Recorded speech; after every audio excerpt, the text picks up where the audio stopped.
What up, what up, what up? This is Mike the Philosopher here with another one. This one is the beautiful female mind. It fascinates me. I love the female mind, although it's like trying to understand an abstract painting. I don't understand it yet. I can't look away. Okay. Without further ado, I call this Exhibit A. If you're making $50,000, don't date.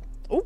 I'm just being for real. You're not ready to date. Again, I'm with you. When you're not ready to date. You're not ready to date because courtship costs. Okay. Everything costs. Okay. You can go for 22 walks in the park. Eventually, shorty is gonna need a sip of something. She gonna be thirsty. This bottle of water is $3 in Atlanta. Let's not play. So if you don't have any expendable cash, don't date. And whatever that looks like for you, you might only make 50,000, but you live in a shoe, and now you got expendable cash. Or get you a bottom of the barrel bitch that's gonna date you when you have no money. If she doesn't have the expectation, and I'm gonna tell you this right now, enjoy it while it lasts, because eventually you're gonna wanna run. Because she doesn't stretch you, she doesn't make you the man that you need to become. She allows you to be the stagnant dude in the same jeans for days. You know what I'm saying? Be cutting up. I'm just talking about me. So if you're making less than $50,000 or $50,000 or less, I guess she's saying, is you shouldn't date, you shouldn't be courting. And this is very fascinating to me. Women have monetized dating. So when a man leads with his wallet, how can you blame him?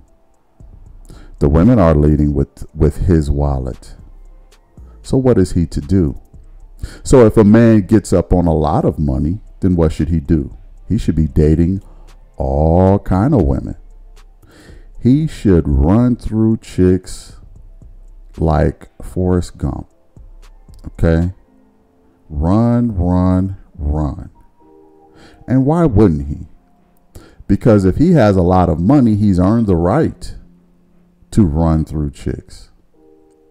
Why? Because they have put a price on their time. So let's say, for instance, he makes $100,000. That means he has the means to date at least 2 chicks, according to her standards. If he makes $500K, he can date 10 women. Because women have put a price tag on themselves. This is not my doing. This is not men doing. This is women doing. So why get upset when men lead with their wallet? When you are leading with their wallet. They're talking about the price of a bottled water and the cost of living, as if that's all men are good for. Let's put it in reverse. Let's say, for instance, a man would say, if you're not willing to give up the box, you shouldn't be dating. What would you say to that, ladies? Would you call that man all kind of names? Would you dismiss his idea? Would you call it ridiculous? Guess what men are saying about this? It's ridiculous. See, because it's not always about how much you make. It's more about how much you keep. There are a lot of people making 6 figures and even more than that and can barely keep up with their bills. There's a lot of people making 6 figures and their debt surpasses their income. I find women to be very short-sighted when it comes to the money situation, because they seem to be very shallow. So if you're going to lead and be very shallow with men, don't be surprised when men are being shallow with you. Let's go to what I would call Exhibit B. Fit from having a girlfriend. So do you think that a girlfriend title only benefits men? Yes. How in the world does it benefit us? Yeah. The minute that you're a girlfriend and you are expecting a guy to pay all of your bills, you're being unreasonable. He's not your husband. But a boyfriend can expect sex from you every single day, and he's not being unreasonable because that's part of the girlfriend-boyfriend relationship, right? So having that boyfriend-girlfriend status where you guys are basically almost doing a lot of marriage things, you have this bond. So of course you don't want to just walk away from them. You don't want to be alone, you know? So like for me, I'm at the point where I'm never going to have another boyfriend again. What I'm going to do is I'm going to date until I find my fiance. We can date, but I'm not going to be your girlfriend. I'm not going to be exclusive to you. I don't expect you to be exclusive to me. And again, what I'm not going to do is date you for 6 months and a year. No, because it doesn't take that. Because really, men are the ones that benefit from having a girlfriend. So do you think that a girlfriend title only benefits men? Yes. How in the world does it benefit us? The minute that you're a girlfriend and you are expecting a guy to pay all of your bills, you're being unreasonable. He's not your husband. But a boyfriend can expect sex from you every single day, and he's not being unreasonable because that's part of the girlfriend-boyfriend relationship, right? So having that boyfriend-girlfriend status where you guys are basically almost doing a lot of marriage things, you have this bond. So of course you don't want to just walk away from them. You don't want to be alone, you know? So like for me, I'm at the point where I'm not.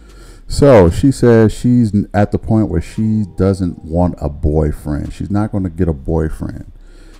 She's going to get a fiance, and they're not going to be exclusive. She's not going to be exclusive to you, and she don't expect you to be exclusive to her. My question is, how do you expect to find a fiance if you're not going to be exclusive with him? Do you think that a man who knows you are smashing other men is going to wife you? Really? This is ludicrous, ladies. That man is not interested in giving you a ring after you done came from Tyrone's house with your back blown out. It sounds good on the surface, but the logic hasn't been ironed out yet. You will never, my dear, get to the status of being a fiance if you are not exclusive with a man. That's not how this works. Again, it sounds good. It sounds like something that a woman should expect. But she is missing the fact that a man is only going to want to wife a woman who he looks and views as a wife. Now, she said that she doesn't want a boyfriend because the boyfriend gets all of the benefits out of the relationship. He still gets sex, and he still doesn't have to pay her bills exclusively. Well, first off, sex is mutually beneficial. It's mutually beneficial. What do you mean he gets sex? You're getting sex too. Women kill me when they expect to. It's almost like they're patting a child on the head or patting a dog. Okay, I will give you sex. Here is your bone, and patting the man on the head as if I've just treated you to this milk bone. I've just treated you. You're welcome. Here's a pat on the head. Don't you love me for giving you this milk bone? It is mutually beneficial. What is this giving the man sex stuff? Ladies, it's for you too. Now, as far as paying the bills, you're right. A boyfriend isn't obligated to pay all of your bills. As a girlfriend, you're not obligated to do all of the things that a wife does either. But it sounds to me like this young lady is a trap queen. Why do I say that? Well, I predict that she's going to find a sucker. He's going to marry her, right? She is going to sex starve him into a sexless marriage, forcing him to cheat on her so she can divorce him and then be given half of his wealth. She doesn't realize it, but she is exposing her entire plan in just this few short minutes. She just exposed her entire plan. I'm not going to have a boyfriend.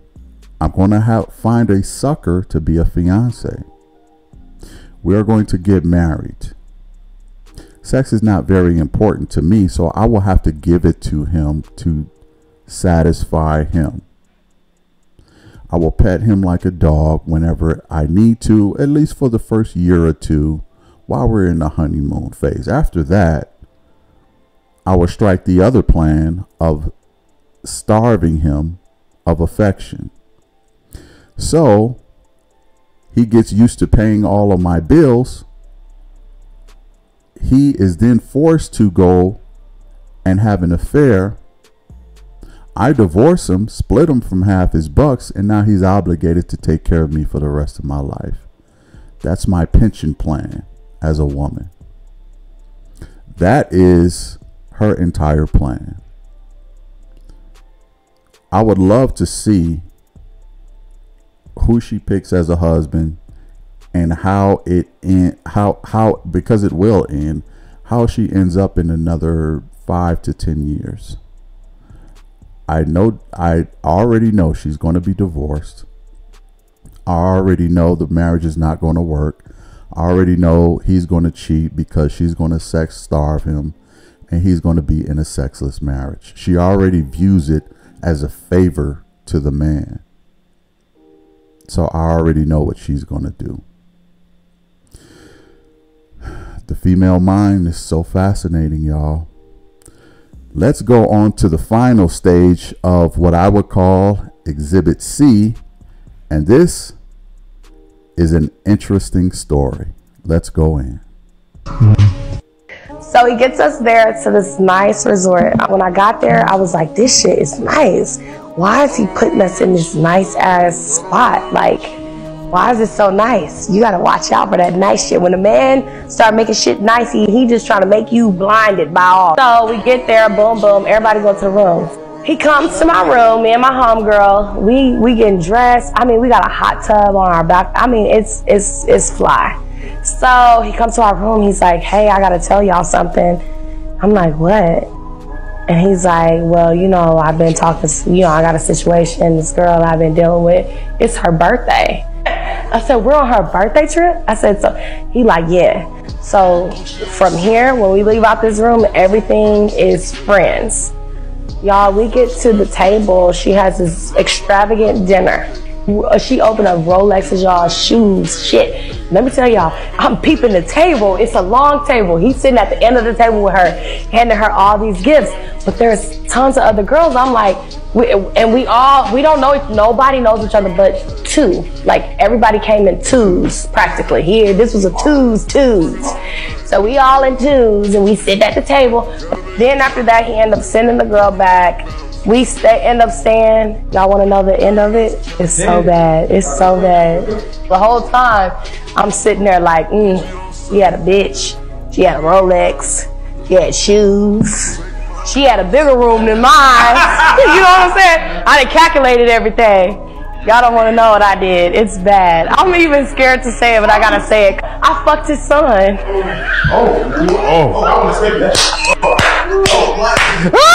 Plot twist. I fucked his son, bro. So let me tell y'all what happened. Yes, let me tell y'all what happened when we get back to LA. So shit, I fucked his son. So we playing everything off. Remember, the daddy ended up like, that's what I'm saying, because I just got to the point where it's just like, that's what I'm saying. I'm just one of them girls, like, you're not about to waste, you know what I'm saying? Like, you, bro, what's good with your friends?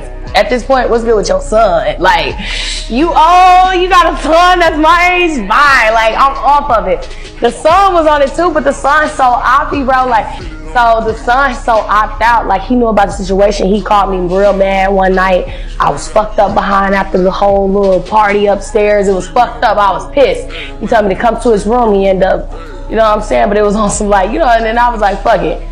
We go back. Everything was good. He did not say anything. The son never said nothing on the trip. We get back to LA. The daddy had been got my apartment, my car, everything. He literally locks me out of the house, y'all. Told me to bring the key back, all this shit. I'm like, why he acting weird? I was like, I know his son ain't saying nothing. Like, cause the son just be trying to act like he's so player. He was acting so player. Why this nigga call me like, I had to tell my dad, Summer. He told the daddy, y'all. Everything got took away from me and I ended back up in Dallas. That's when I met my baby daddy. It's a weird situation, but y'all know what the daddy told me? What he said? At least it was my son. Now, Summer. What a fascinating story. So let me picture this. You had a rich man.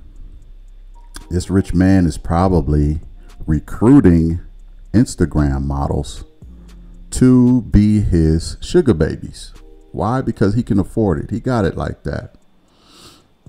Sound like they were in Mexico. I don't know if he's in Mexico, maybe kingpin of sorts. Who knows? He flies all his sugar babies out to Mexico and they have a good time. Who knows what they were doing? There was one sugar baby in particular who was having a birthday and it was probably his favorite. So he said, you know what? I'm going to give her all of these. I'm going to shower her with these gifts. Now, all these other sugar babies at the table are getting jealous. Probably wasn't just Summer. Okay. But this just shows how some sisters will fumble the bag due to their emotions. You have a rich man who flies you out, gives you a room. You already have a whole lot to be grateful for. He's paying your rent in Florida or wherever. He's paying your rent. He's paying for your car in Florida where you live or in California. So you're on full sugar baby treatment. You're getting your house paid for. You're getting your car paid for. You're getting your trips paid for. But you get to a certain place where he's giving another sugar baby a birthday gift and you still have the nerve to get jealous. Mind-boggling. You're already getting your life paid for. Why are you jealous? But you still have those emotions, those jealous emotions. So what you say is, well, skip this since I didn't get the Rolex. Never mind my apartment and my condo and my Lexus that's being paid for in California. Never mind that. I haven't gotten the birthday gifts that the birthday girl has gotten. So I'm going to get emotional and I'm going to show him. So I'm going to smash his son. Why? Because his son is around the same age as me. So it's on. So you smash the son and you expect the son to say nothing. Shh, keep it secret. Now, let me tell you what went through the son's mind. The son is like, look, Dad, I know Summer is one of your sugar babies. And I know you're constantly paying the bills at her house, and you're constantly paying for that car. But I can't let you do that. Why? Because I smashed her. Me and Summer, let's just say Summer received some April showers. Okay? And she doesn't deserve the special treatment that you're showing her. The son's guilt gets to him, and he tells his father, and rightfully so. So the father takes away the house in California, locks her out, takes away the car, and sends her home and said, at least it was my son. Now, I would agree with this sugar daddy. At least it was my son.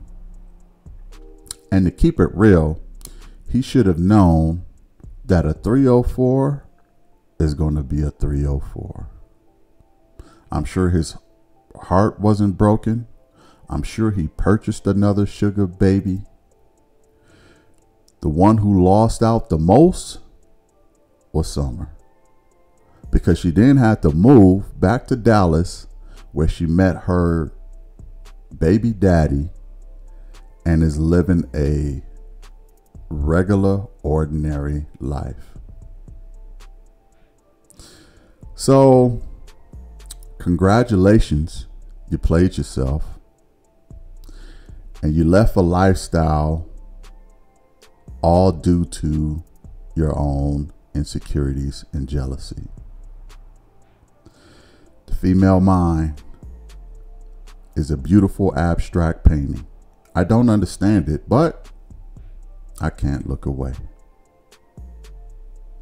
Let me know what y'all think about this. I really will be interested to know. Hit the like, share, and subscribe, and I'll catch you in the next one. Peace. I had to tell my dad, Summer. He told the daddy, y'all. Everything got took away from me, and I ended back up in Dallas. That's when I met my baby daddy. It's a weird situation, but y'all know what the daddy told me? What he said? At least it was my son.